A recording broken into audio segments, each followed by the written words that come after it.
Hello friends, welcome to MCQ अड्डा। This is part 8 of history of India. इससे पहले 7 parts upload कर चुके हैं, जिसमें आपकी मेडिवल और मॉडर्न एंशिएंट कंप्लीट है। और कल जो है हमने मॉडर्न स्टार्ट की थी। आज हम मॉडर्न को जो है दूसरा पार्ट है ये उसका। और आगे बढ़ने से पहले जो है चैनल को सब्सक्राइब कीजिएगा, लाइक कीजिएगा, क्योंकि ऐसा मटेरियल फ्री में जो है आपको मिल रहा है। सो इन रिटर्न आप एक लाइक एक शेयर कर सकते हैं। चलिए स्टार्ट करते हैं आज का सेशन। देखिए, कल मैंने जो है जब मैंने स्टार्ट किया, मैंने आपको पोर्टुगीज़ बोला कि पोर्टुगीज़ कैसे आए, डच कैसे आए, और इंग्लिश जो है मतलब ब्रिटिश ईस्ट इंडिया कंपनी है वो कैसे आई।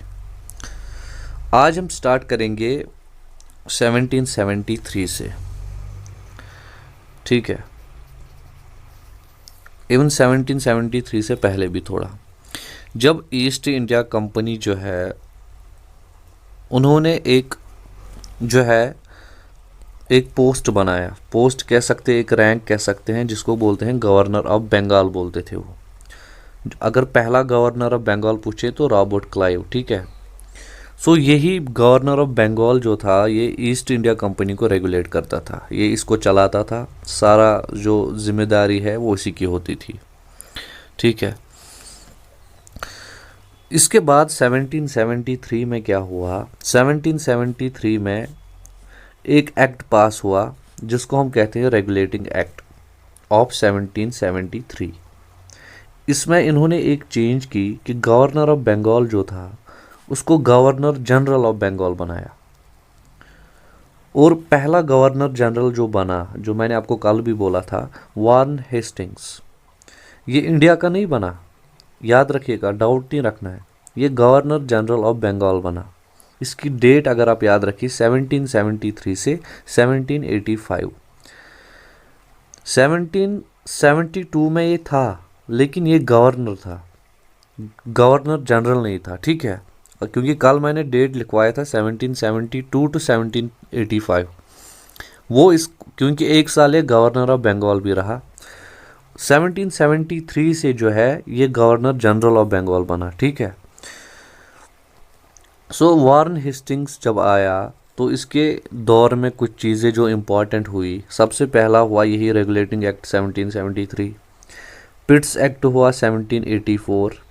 पहला मराठा वार हुआ, जो कि जब मैंने मराठा वार पढ़ा है आपको डेट याद होगी। और सेकंड मैसूर वार, जो कि सेकंड एंग्लो मैसूर वार जो है वो भी इसी के दौर में हुआ। देखिए, जो आपने ये चीज़ें यहाँ से मॉडर्न से जब आप पढ़ रहे हो मॉडर्न हिस्ट्री, क्योंकि आपका सिलेबस है डायरेक्टली हिस्ट्री ऑफ इंडिया। अगर उन्हें आपको मतलब ये पूछना होता, फॉर एग्जांपल रिवोल्ट ऑफ 1857, तो वो डायरेक्टली पूछ लेते। जैसे सिलेबस में है, फॉर एग्जांपल FAA के सिलेबस में है, उन्हें फ्रीडम स्ट्रगल पूछना है, उन्होंने फ्रीडम स्ट्रगल जो है सिलेबस में दिया। उन्हें रिवोल्ट ऑफ 1857 जो है पूछना है, उन्होंने दिया। या आप कंपाइलर का सिलेबस देख लीजिए, उन्होंने बिल्कुल कैटेगरिकली उसमें पूछा है कि INC कैसे बनी, एक्सट्रीमिस्ट का रोल क्या था, और वो मूवमेंट, ये मूवमेंट। लेकिन आपका सिलेबस जो है आपको डायरेक्टली इन्होंने पूछा है history of India. History of India मतलब आपको किसी टॉपिक में डीप नहीं जाना। मतलब रेगुलेटिंग एक्ट या पिट्स एक्ट, इंडिया एक्ट है 1784, इसके बारे में आपको ये पता होना चाहिए, इसकी डेट, और उस टाइम जो है गवर्नर जनरल कौन था। इससे ज़्यादा आपको इसमें याद रखने की ज़रूरत नहीं कि उसमें क्या हुआ, कौन कौन से पॉइंट्स थे, ड्रॉबैक्स क्या थे, बिकॉज ये आपके सिलेबस में नहीं है। उन्होंने आपको जो है क्रोनोलॉजिकल ऑर्डर में जो है वो पूछा है कि हिस्ट्री ऑफ इंडिया, ठीक है। चले आगे बढ़ते हैं। इसके बाद आया लॉर्ड कॉर्नवालिस। लॉर्ड कॉर्नवालिस जो था ये आया 1786 से 1793 तक। इसके दौर में जो है दो चीज़ें इंपॉर्टेंट हुई। एक थी थर्ड मैसूर वार, जिसकी डेट आपको पता होगी क्योंकि पढ़वाया है। और दूसरी चीज़ परमानेंट सेटलमेंट हुई बंगाल की 1793 में, ठीक है। इसके बाद आया, ये अभी चल रहे हैं गवर्नर जनरल ऑफ बंगाल, याद रखिएगा। इसके बाद आया लॉर्ड विलिस्ली, ये 1798 से 1805 तक आया। इसके दौर में भी यही दो चीज़ें हुई, एक तो फोर्थ मैसूर वार हुआ, एक सेकंड मराठा वार हुआ। ठीक है, इनकी डेट्स मैंने आपको बोली हैं पीछे, जब मैंने मराठास के बारे में और टीपू सुल्तान के बारे में पढ़ाया था, उस टाइम ये चीज़ें जो है मैंने आपको समझाई थी। देखिए, डेट्स याद रखने के दो तरीके हैं। या तो आप ऐसे याद रखिए कि डायरेक्टली कौन सा गवर्नर या वाइस रॉय या कौन सा गवर्नर जनरल ऑफ इंडिया जो है किस डेट में आया और उसके टाइम पे कौन सी चीज़ें हुई। एक तरीका ये है। एक तरीका ये है कि आप उन चीज़ों में से, जैसे देखिए, आपको अब ये पता है कि थर्ड मैसूर वार कब हुआ या फोर्थ मैसूर वार कब हुआ, तो आपको डेट पता होगी ना इसकी। आपने ये रखना है याद कि उस टाइम जो है इन रिलेटेड विद मैसूर वार आपने ये चीज़ भी याद रखनी है कि उस टाइम गवर्नर जनरल कौन था, तो ऑटोमेटिकली जो है आपको ये डेट याद हो जाएगी। ठीक है, देखिए, आपको ऐसे डेट नहीं पूछेगा वो कि 1786 टू 1793, नहीं नहीं, बिल्कुल नहीं। आपको वो पूछेगा, आपको कोई इवेंट देगा वो और बोलेगा ये किस गवर्नर जनरल या वाइसरॉय ने किया है। या तो ऐसा पूछेगा कि पहला कौन था, पहला गवर्नर जनरल ऑफ बंगाल कौन बना, पहला गवर्नर जनरल ऑफ इंडिया कौन बना, वाइसरॉय कौन बना, या कोई इंपॉर्टेंट चीज़ जो हुई वो किसके दौर में हुई। इससे बाहर वो नहीं पूछेगा इन टर्म्स ऑफ इट। देखिए, कुछ नेशनल मूवमेंट्स हैं वो हम इसके बाद कवर करेंगे, क्योंकि इन इसके अंडर, वाइस रॉय के अंडर में अगर आपको जो है नेशनल मूवमेंट्स पढ़ाऊँ तो फिर ये बहुत लंबा हो जाएगा। इसलिए मैंने ये सोचा है कि पहले हम जो है एंड तक देखेंगे कि कौन कौन आया और किसके दौर में इम्पॉर्टेंट चीज़ें क्या हुई। उसके बाद जो इम्पॉर्टेंट चीज़ें रहेंगी, जैसे नेशनल मूवमेंट्स हैं, उनमें कुछ इंसिडेंट्स हैं जो आपको याद रखनी है, वो हम इसके बाद स्टार्ट करेंगे अलग से। वैसे आपको याद भी रहेगा और इसका रिवीजन भी हो जाएगा। ठीक है, और कुछ जो इम्पोर्टेंट पार्टीज़ बनी, जो कुछ इम्पोर्टेंट चीज़ें बनी, इंडियंस ने स्टार्ट की, उनको भी जो है हम कवर करेंगे। सो आपको जो है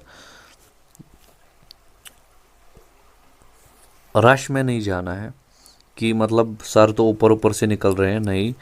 मैं अभी आपको वाइस रॉयज, गवर्नर जनरल्स और जनरल्स पढ़ा रहा हूँ, और ये पढ़ा रहा हूँ कि किसके दौर में इम्पोर्टेंट क्या हुआ। इसके बाद हम नेशनल मूवमेंट्स भी पढ़ेंगे जो इम्पोर्टेंट हैं।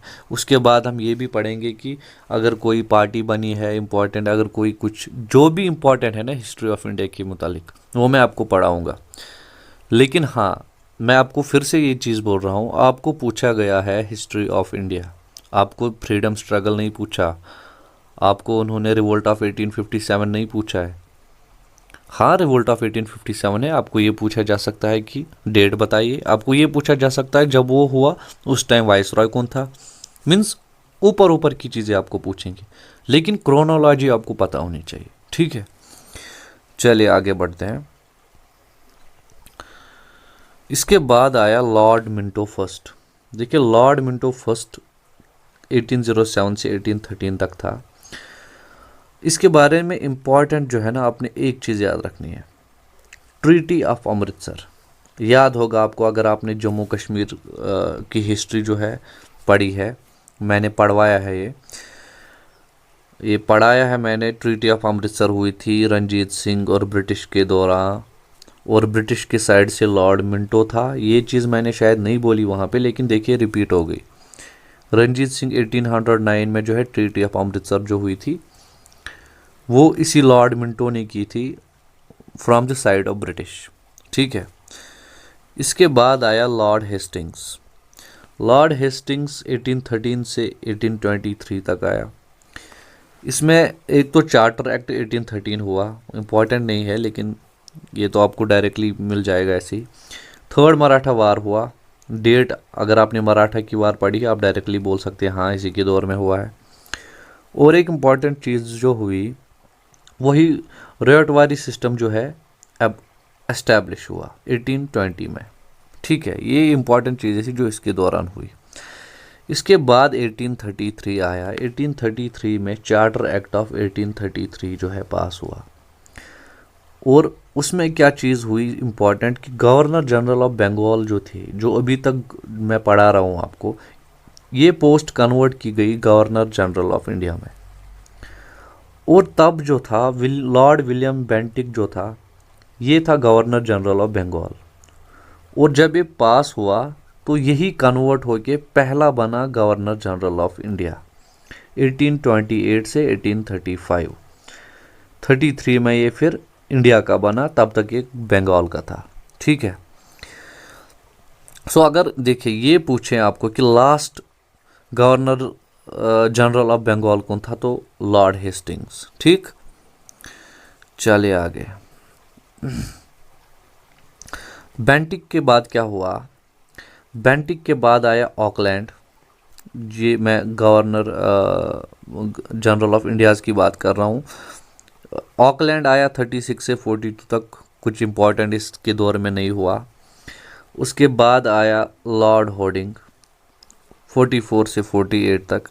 इसके दौर में भी जो है उतना इम्पोर्टेंट कुछ हुआ नहीं। ठीक है।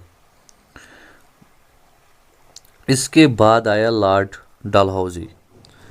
डलहौजी आया 1488 से 56 तक, और इसके दौर में बहुत कुछ इंपॉर्टेंट चीज़ें हुई हैं जो पूछी जा सकती हैं। सबसे पहला है वुड्स डिस्पैच 1854। डेट इंपॉर्टेंट, कौन था? लॉर्ड डलहौजी। पहली रेलवे लाइन जो है इसने बनाई बॉम्बे से थाने तक 1853 में, बहुत ही इंपॉर्टेंट। पीडब्ल्यूडी डिपार्टमेंट बनाया, टेलीग्राफ स्टार्ट की। डॉक्ट्राइन ऑफ लैप्स इसने जो है बनाई, जो कि थी जिसके हिसाब से स्टेट्स को जो है एनेक्स किया गया।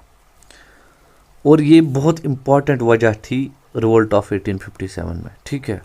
और इसने और एक चीज़ की कि समर कैपिटल जो है वो शिमला को बनाया। ठीक है। ये था लॉर्ड डलहौजी। इसके बाद आया लॉर्ड कैनिंग। लॉर्ड कैनिंग 56 में आया 62 तक। 57 में रिवोल्ट ऑफ 1857 हुआ। 57 रिवोल्ट ऑफ 1857 में क्या हुआ, रीजंस अगर आपको जो है मैं ऐसे ही बोलूं, आप याद रखिएगा, पूछे नहीं जाएंगे लेकिन पता होना चाहिए, क्योंकि जब आपको इन्फॉर्मेशन ज़्यादा होती है तो चीज़ें याद रहती हैं। ठीक है। देखिए, सबसे पहली वजह थी डॉक्ट्राइन ऑफ लैप्स, स्टेट्स एनेक्श्योर। ठीक है। इसके बाद जो है, इसके बाद और एक चीज़ जो सबसे मेन मैं बोलूँ कि रीज़न था कि जिसकी वजह से जो है रिवोल्ट ऑफ 1857 हुआ, वो था राइफल इंट्रोड्यूस की गई, एनफील्ड राइफल उसको बोलते हैं। उसकी वजह से भी जो है बहुत रिवोल्ट हुआ। और बहुत सारे रीजंस थे। पीजेंट के रीज़न अलग थे, नेटिव रूलर्स जो थे वो डॉक्टरेट ऑफ लैब्स की वजह से परेशान थे। सोल्जर्स के जो है डिस्क्रिमिनेशन हो रही थी सोल्जर्स में, कि मतलब गोरे, क्योंकि देखिए जो गोरे सोल्जर्स थे और जो काले थे, मीन्स इंडिया के भी बहुत सारे सोल्जर्स थे, उनमें जो है डिस्क्रिमिनेशन होती थी। उनको जो है रिलीजियस इश्यूज हुए, क्योंकि ये पिग फैट, काउ फैट, जो काउ मीट, पिग मीट जो है वो ये देने लगे सोल्जर्स को, तो प्रॉब्लम होने लगी, क्योंकि मुस्लिम्स भी थे, हिंदूज भी थे। राइट। सो बहुत सारी रीजंस थी इस रिवोल्ट ऑफ 1857 में। दूसरी चीज़ जो इस लॉर्ड कैनिंग ने की वो थी, इसने यूनिवर्सिटी बनाई कोलकाता की, कलकत्ता जो था तब, मद्रास और बॉम्बे की।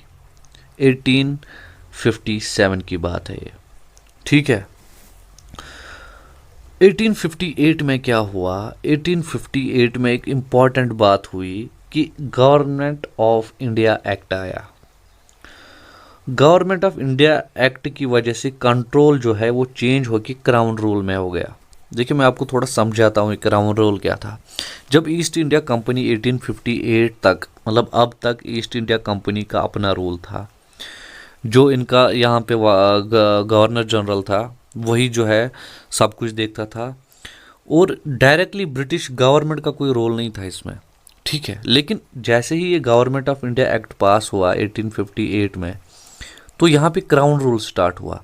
मतलब ईस्ट इंडिया कंपनी रही, यहाँ पे, लेकिन रूल स्टार्ट हुआ अब ब्रिटिश करने लगे, ब्रिटिश गवर्नमेंट खुद रूल करने लगी, डायरेक्टली क्राउन करने लगा रूल, राइट।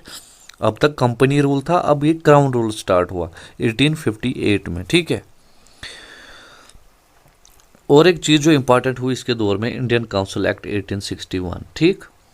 देखिए जो 1858 का गवर्नमेंट ऑफ इंडिया एक्ट है, जब क्राउन रूल जो है अब डायरेक्टली ब्रिटिश गवर्नमेंट यहाँ पे रूल करने लगी, क्योंकि उन्हें लगा कि कंपनी जो है वो मैनेज नहीं कर रही ठीक से वहाँ पे जो है, क्योंकि रिवोल्ट हुआ था 57 में, तो इन वजह की वो जो है ये वजह रही कि उन्होंने क्राउन रूल डायरेक्टली स्टार्ट किया। और ये जो गवर्नर जनरल का जो पोस्ट था ये चेंज हुआ वाइस रॉय में। बहुत इंपॉर्टेंट है, किस वजह से हुआ? 1858 गवर्नमेंट ऑफ इंडिया एक्ट की वजह से। और पहला वाइस रॉय कौन बना? Lord Canning. ये 64 से 60 लॉर्ड कैनिंग बना पहला वाइस रॉय, ठीक है। अब जब क्राउन रूल कर रही थी, वाइस रॉय बने, तो अब हम वाइस रॉयज का पढ़ेंगे, क्योंकि अभी तक थे governor general of India. So last governor general of India कौन था? Lord Canning, right. और पहला वाइस रॉय कौन है अब? लॉर्ड कैनिंग ही था, ठीक है। लास्ट गवर्नर जनरल भी लॉर्ड कैनिंग था और पहला वाइस रॉय भी लॉर्ड कैनिंग ही था, ठीक है। क्योंकि लॉर्ड कैनिंग जो है ये 1862 तक रहा, और ये जो पास हुआ ये 1858 में हुआ, ठीक है। सो ये वहीं से पहला गवर्नर वाइस रॉय भी बना। इसके दौर में जो जो इम्पोर्टेंट हुआ वो मैंने आपको बोल दिया है, कि इसने एस्टैब्लिश की कलकत्ता यूनिवर्सिटी, मद्रास, बॉम्बे, ठीक है। इसके बाद आया लॉर्ड जॉन लॉरेंस। इसकी डेट अगर आप याद रखिए 1864 से 1869। इसके दौर में दो चीज़ें इंपॉर्टेंट हुई, एक तो भूटान वार हुआ 1865 में, और इसने एस्टैब्लिश किया high court of Kolkata, Bombay और मद्रास 1865 में, ठीक है। इसके बाद आया वाइसरॉय लॉर्ड लाइटन। इसके दौर में सिर्फ एक ही चीज़ याद रखना आप, कि आर्म्स एक्ट जो है 1878 में इसने पास किया। 1876 टू 1880 इसकी डेट है, लेकिन इसने आर्म्स एक्ट जो है पास किया 1878 में। और इसकी वजह से, इस आर्म्स एक्ट की वजह से जो है, इसको बोलते थे vice Roy of reverse characters, ठीक है। Vice Roy of reverse characters, ये इसको इस आर्म्स एक्ट की वजह से जो है नाम पड़ा, ठीक है। और इसके दौर में एक चीज़ हुआ कि जो क्वीन विक्टोरिया थी, जो कि रूल कर रही थी ब्रिटिश को और इवन इंडिया को भी थ्रू ईस्ट इंडिया कंपनी, उसको एक टाइटल मिला कैसरी हिंद, ठीक है। ये भी इम्पोर्टेंट है।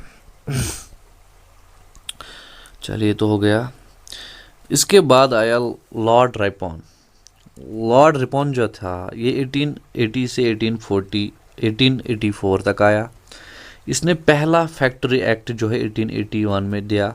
और इसके दौर में एक ही चीज़ इंपॉर्टेंट है कि हंटर कमीशन जो है, इसने अपॉइंट किया हंटर कमीशन, जो कि एजुकेशन के बारे में था, इंडिया में एजुकेशन कैसी होगी, 1882 में, ठीक। उसके बाद आया लॉर्ड डफरिन। लॉर्ड डफरिन जब आया 1884 से 1888 तक, सो इसके दौर में सबसे इम्पॉर्टेंट चीज़ हुई, क्या हुई? Establishment of Indian national Congress 1885 में A.O. ह्यूम से जो है उसने बनाई थी। और यहाँ से जो है फ्रीडम स्ट्रगल स्टार्ट हुई, ठीक है। जो रियल फ्रीडम स्ट्रगल है इंडिया की, वो यहाँ से स्टार्ट हुई। लेकिन आपको इंडियन स्ट्रगल नहीं पढ़नी है, मैं बार बार बोल रहा हूँ, फ्रीडम स्ट्रगल आपके सिलेबस में नहीं है। सो आप ऐसे ही क्रोनोलॉजिकल में चलेंगे, लेकिन जो जो इम्पोर्टेंट चीज़ें हुई हैं जिसके दौर में, वो मैं आपको बोलूँगा।